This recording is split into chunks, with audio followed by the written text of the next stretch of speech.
오늘 말씀은 창세기 50장 20절 말씀입니다. 우리 함께 읽도록 하겠습니다.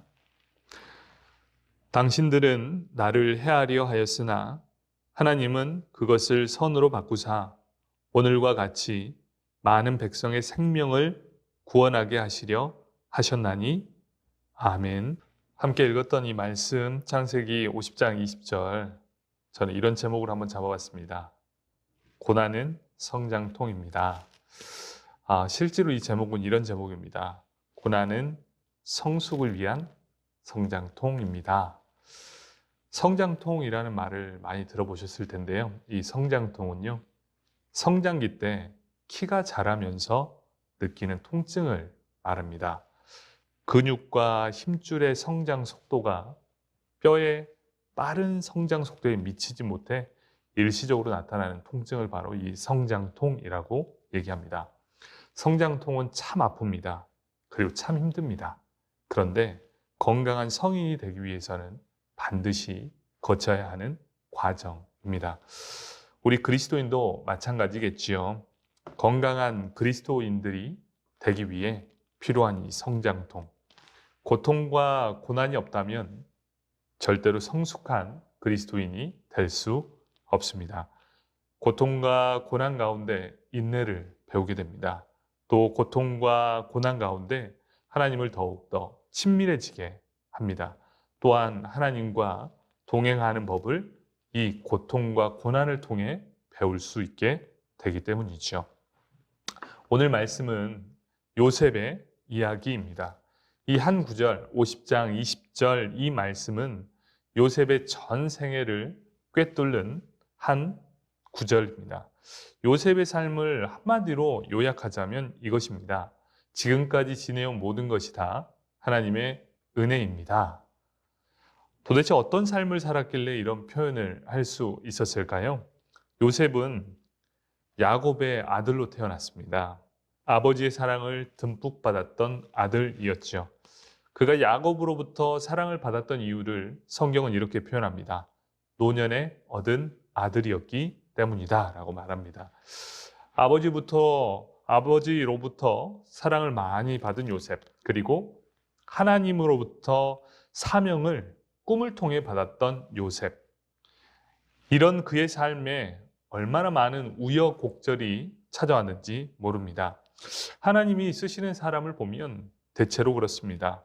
많은 실패를 또 많은 좌절을 경험하게 하십니다. 그 이유가 도대체 무엇일까?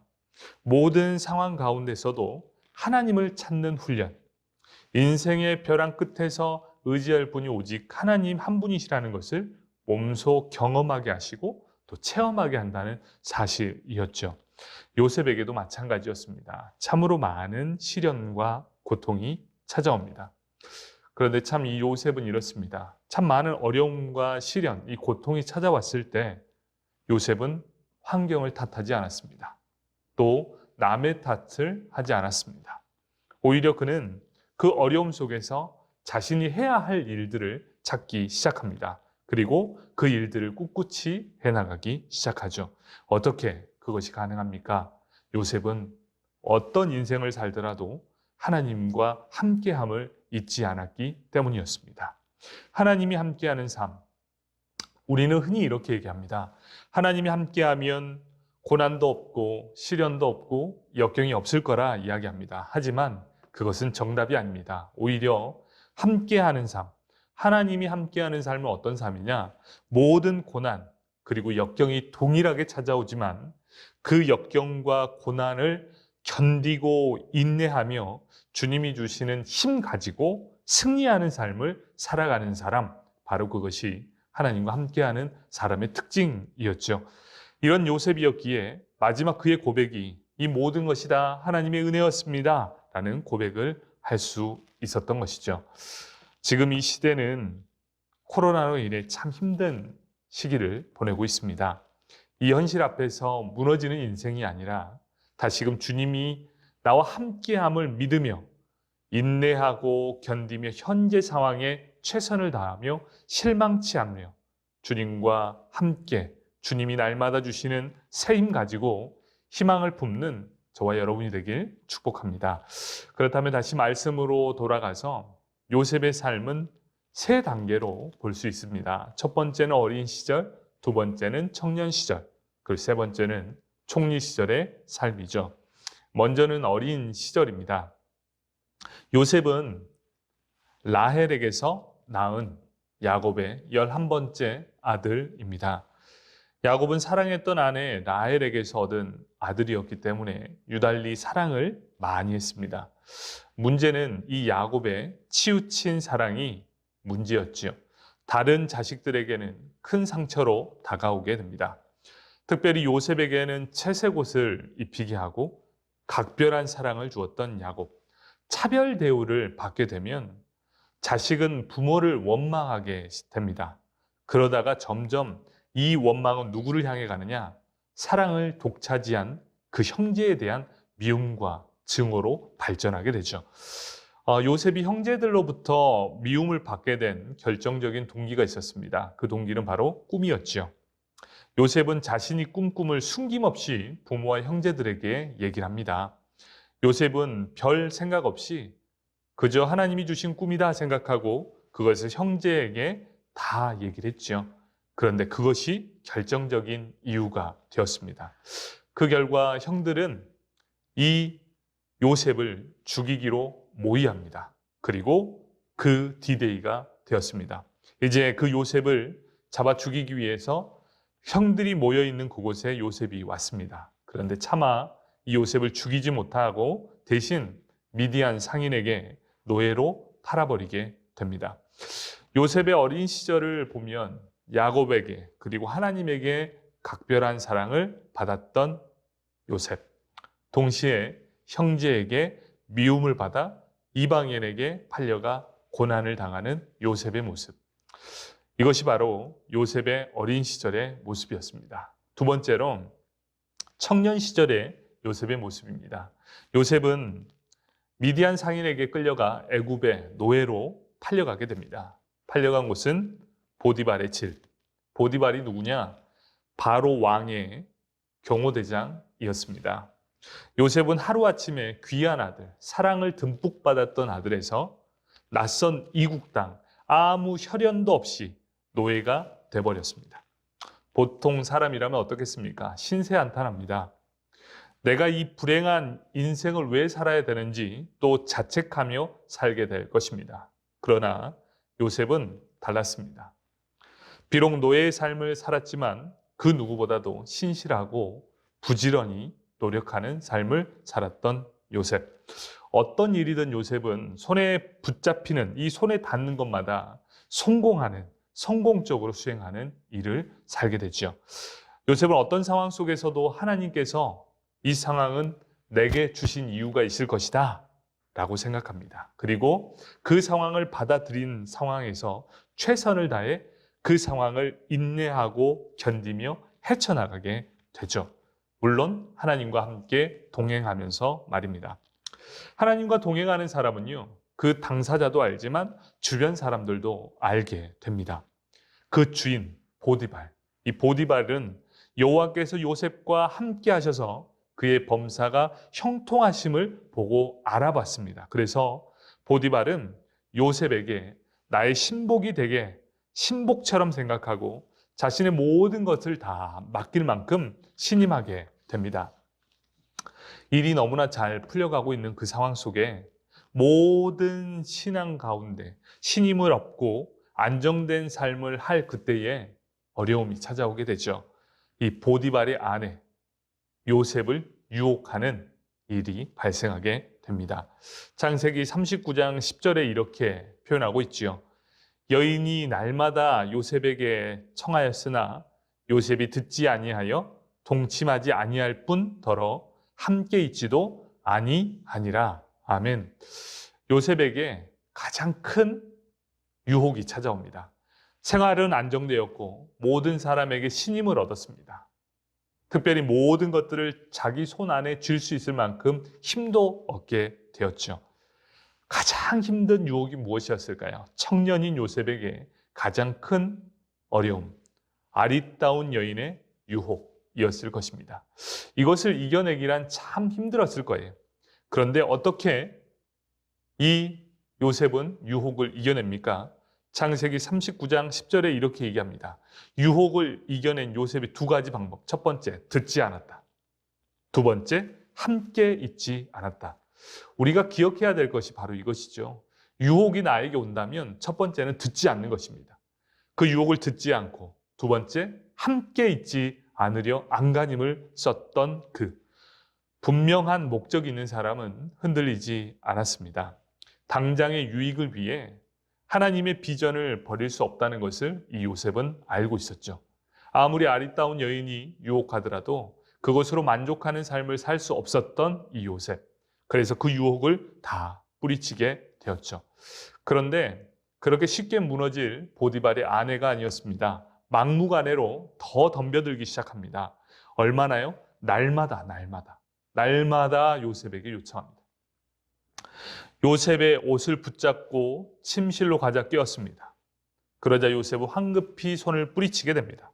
밖으로 뛰어나가게 됩니다. 그런데 그만 이 그녀의 손에 요셉의 옷이 붙잡히고 말았죠. 그리고 윗옷을 벗겨지게 됩니다. 그러자 그녀의 사랑은 순간적인 미움과 증오로 돌변하게 되죠. 그 사건으로 인해서 결국 요셉은 또 감옥에 갇히는 사건이 발생하게 됩니다. 요셉의 청년 시절은 어떻습니까? 17의 종으로 팔려옵니다. 30이 될 때까지 약 13년 보디발의 집안에서 종노릇하고 또 감옥살이를 했던 그의 인생, 참으로 긴 시간, 13년의 시련의 기간의 시간을 보냅니다. 이때도 마찬가지죠. 요셉은요, 이 기간 동안에 불편하지 않았습니다. 감옥살이 중에서도 모든 것이 하나님의 은혜임을 알고 하나님께 맡기며 철저히 여호와 하나님을 의뢰했습니다. 절망의 장소였어요. 절망의 시간이었습니다. 그런데 그곳에서 최선을 다해서 옥중 죄수의 재반사항을 담당하는, 그리고 그 모든 일을 성실한 삶으로 감당하는 일을 보여주게 되죠. 연단을 통해 요셉은 자신을 순금과 같은 빛난 존재로 성숙시켜 나갔던 요셉. 하나님의 복을 받아 누릴 수 있는 정결한 그릇으로, 축복의 통로로 자신을 준비시켜 나갔던 준비의 과정으로 삼았습니다. 요셉에게 이 고난은 성숙을 위한 성장통이었습니다. 마지막 이제 총리 시절인데요. 이 총리 시절 드디어 때가 되었습니다. 하나님의 때가 되었죠. 하나님께서 13년의 연단을 통해 요셉을 준비되었다 생각할 그때 그를 사용하시기 위해 감옥에서 이끌어 내십니다. 어떤 방법을 사용하십니까? 요셉이 꿈을 통해, 그 꿈을 해석하는 일을 통해 감옥에서 이끌어 내게 되죠. 여호와 하나님께서 바로에게 꿈을 꾸게 했습니다. 너무나 생생하고 지워지지 않는 꿈. 앞으로 7년간 엄청난 풍년이 될 것이고 7년 후에 가뭄이 될 것인데 이 모든 일이 애굽에서 일어나게 될 것이다 라고 이 꿈을 꾸게 되죠. 그런데 그것을 해석할 사람이 없었습니다. 애굽에서 있는 어떤 술객 그리고 어떤 박사도 그 꿈을 해몽할 수가 없었습니다. 그런데 순간 술관원에게 감옥에 있을 때 꿈을 해몽해 주었던 그 생각을 해내게 하시고 드디어 요셉이 감옥에서 벗어나는 일이 일어나게 되죠. 바로 왕을 비롯 애굽의 모든 술사 그리고 박사 대신들 앞에 요셉은 빛나는 존재가 되었습니다. 아무도 풀 수 없었던 그 꿈을 여호와 하나님께서 주시는 지혜를 가지고 그 모든 꿈을 해석해 주었습니다. 그래서 모든 사람들은 눈앞에서 요셉의 일을 보게 되었죠. 요셉의 지혜를 그 누구도 따라올 수가 없었습니다. 그래서 바로 왕이 그 신하들 앞에 이렇게 얘기합니다. 창세기 41장 38절에 이렇게 얘기합니다. 이와 같이 하나님의 영에 감동된 사람을 우리가 어찌 찾을 수 있으리요? 아멘. 요셉의 나이 30세. 당시 세계 최고의 강대국 애굽 전체를 다스리는 총리의 자리에 오르게 됩니다. 그리하여 7년의 풍년, 그 7년의 풍년 동안 잘 준비되어서 7년 대기근 때 중동 전체를 살리는 일을 요셉이 하게 되죠. 그리고 요셉 앞에 하나님이 주신 꿈처럼 자신을 죽이려고 했던 이 형들이 자신 앞에 엎드려 절을 하며 찾아오게 됩니다. 요셉은 그 형제들을 보며 용서해 줍니다. 말씀을 정리하도록 하겠습니다. 요셉의 이 놀라운 역량, 과연 어디서 나온 것일까요? 그는 모세처럼 애굽의 학문을 수학하지도 않았습니다. 또 다니엘처럼 갈대아의 문학을 배우지도 않았습니다. 요셉의 지혜는 배워서 얻은 것이 아니라 하나님께로부터 맡은 것, 얻은 것이었습니다. 또한 역경의 연속선상에서 있으면서 이 요셉은 성실함과 신실함을 잊지 않았습니다. 그린 이 청년이 하나님께서 기쁘게 사용하시는 정결한 그릇이 되었던 것이죠. 인생의 고비고비마다 여러분이 배운 세상 지식으로 모든 것을 제대로 바르게 판단할 수 있다 착각하지 않으셨으면 좋겠습니다. 하나님께로부터 얻은 지혜, 이 지혜를 얻을수록 늘 깨어 기도하는 또 신실하고 성실한 하나님의 백성들이 다 되길 축복합니다. 요셉은 형제들 앞에 자신의 인생을 이렇게 고백합니다. 고개 숙여 절하는 형제들 앞에 요셉은 우리가 처음 읽었던 창세기 50장 20절 말씀을 하죠. 당신들은 나를 해하려 하였으나 하나님은 그것을 선으로 바꾸사 오늘과 같이 많은 백성의 생명을 구원하게 하시려 하셨나니. 아멘. 하나님의 은혜의 경륜, 하나님이 약속한 사명, 하나님은 요셉이 모든 일을 감당할 수 있도록 그 그릇을 연단하셨습니다. 요셉은 포기하지 않았고 끝까지 주님과 동행하게 되었습니다. 결국 이 모든 일은 하나님의 큰 사명, 그리고 그것을 감당할 수 있었던 요셉, 이 두 요소가 정확하게 일치되었을 때 이 모든 일이 완성케 되었습니다. 사랑하는 성도 여러분, 하나님께서 우리 각자에게 주신 사명이 있을 것입니다.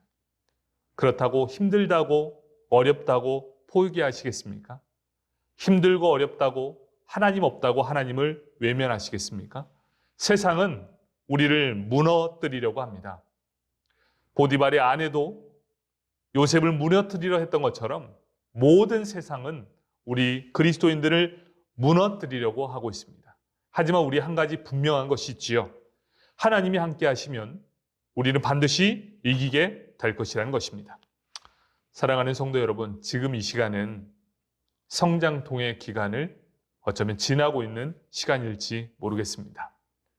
저는 이 요셉처럼 잘 준비되고 정결한 그릇이 다 되시길 축복합니다. 왜냐하면 이 성장통은 반드시 지나가기 때문이죠. 다시금 이 모든 시간이 다 지나갔을 때 이제 우리가 살아갈 이 세상 가운데 하나님이 주시는 힘, 그리고 우리가 하나님이 주신 사명, 우리가 모든 일을 잘 감당했을 때 이루어지는 모든 일들, 이 하나님의 사명과 우리가 감당해야 될 일들이 하나로 합계되었을 때 이 세상을 이기는 저와 여러분이 되길 축복합니다. 잠시 기도하겠습니다. 사랑의 하나님 감사합니다. 우리는 요셉의 인생을 보면서 우리 인생의 모습을 바라보게 됩니다. 요셉은 자신의 어린 시절, 그리고 청년 시절, 총리 시절, 자신의 전 생애를 다 살아본 후에 그는 모든 형제, 자신을 죽이려고 했던 형제들 앞에 그는 모든 사람을 용서하고 이 모든 일이 하나님의 크신 은혜였습니다 라고 고백하게 됩니다. 지금 어찌 보면 우리는 인생의 끝이 아니라 이제 인생의 전반전 혹은 인생의 후반전을 달리고 있을지 모르겠습니다. 끝날 때까지 아직 끝난 것이 아닙니다. 주님께서 끝났다 하는 그 시점이 바로 끝나는 지점이 있죠. 그렇기에 우리는 지금도 최선을 다해 전력 질주할 때인 줄 압니다. 하지만 지금 코로나로 인해 모든 상황이 절망에 가까울지 모르겠습니다. 그럼에도 불구하고 하나님이 함께 하시면 절망이 희망으로 바뀌게 될지 모릅니다. 주님, 우리 이 시간 어찌 보면 잠잠해 있고 움직이지 않는 것처럼 보일지 모르겠지만 우리는 분명하게 기억합니다. 여전히 하나님은 지금도 일하고 계시고 또 하나님의 믿음의 사람들도 준비되고 있는 줄 믿습니다. 주님, 이 기간 동안 잘 준비되게 하여 주시고 하나님께서 일하심을 보게 하여 주시고 아버지 하나님, 절망과 두려움이 올 때 하나님의 이름 불러가며 우리의 모든 어려움과 두려움 떨쳐내며 주님과 함께 이 모든 상황을 이겨내고 승리하는 우리 사랑하는 모든 성도님과 또 우리 모두가 되길 예수님의 이름으로 기도드립니다. 아멘.